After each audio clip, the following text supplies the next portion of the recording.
بننے والا منافقوں کی صف میں کھڑا ہوتا ہے، اللہ عز و جلال کے احکامات کو ٹھکرانے والوں کی صف میں کھڑا ہوتا ہے۔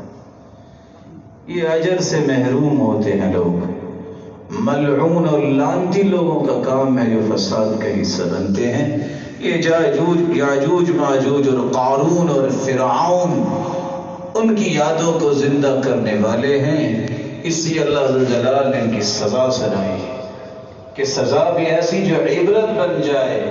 جب دیکھا نا کہ ڈوبنے لگا ہے فرعون تو کہتا ہے آمنت انہ لا الہ الا الذی آمنت به بنو اسرائیل وانا من المسلمین، اچھا میں ایمان لاتا ہوں۔ تو اللہ نے جواب کیا دلوایا؟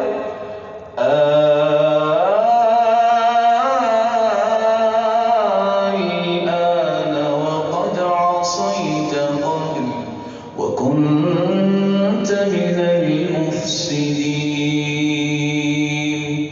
ابھی یاد آئے تم تو فسادی تھے، تم تو ابھی تک یہ کہہ رہے تھے کہ انا ربکم الاعلی، میں ہوں نعوذ باللہ من ذالک تمہارا رب۔ کہاں کی ربوبیت تمہاری؟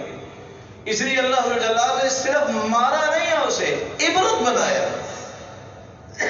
قرآن کہتا ہے اس لیے فَالْيَوْمَ نُنَجِّيكَ بِبَدَنِكَ لِتَكُونَ لِمَنْ خَلْفَكَ آیَةً۔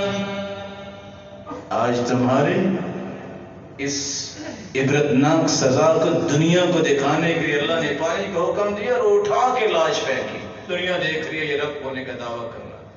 بعض چیزیں انسان کے لیے سبق بن جاتی ہیں۔ وہ ایک عرب میں رہنے والا آیا تو آج لوگوں کی بھی خواہش پہ افسوس ہی کرنا پڑتا ہے، کہیں کہیں دروازوں پہ وہ فرعون کی تصویر سی بنائی ہوئی ہے پتھر کی۔ اس کو تو نہیں پتا تھا کہ تعجبا عربی میں کہ بڑا تعجب ہے، انت تقول انا ربکم الاعلی، شوف الپاکستانی جعلکم بواب، تم کہتے تھے کہ میں رب ہوں، دیکھو پاکستانیوں نے تمہارا حال کیا کیا، تمہیں گیٹ کیپر بنا دیا۔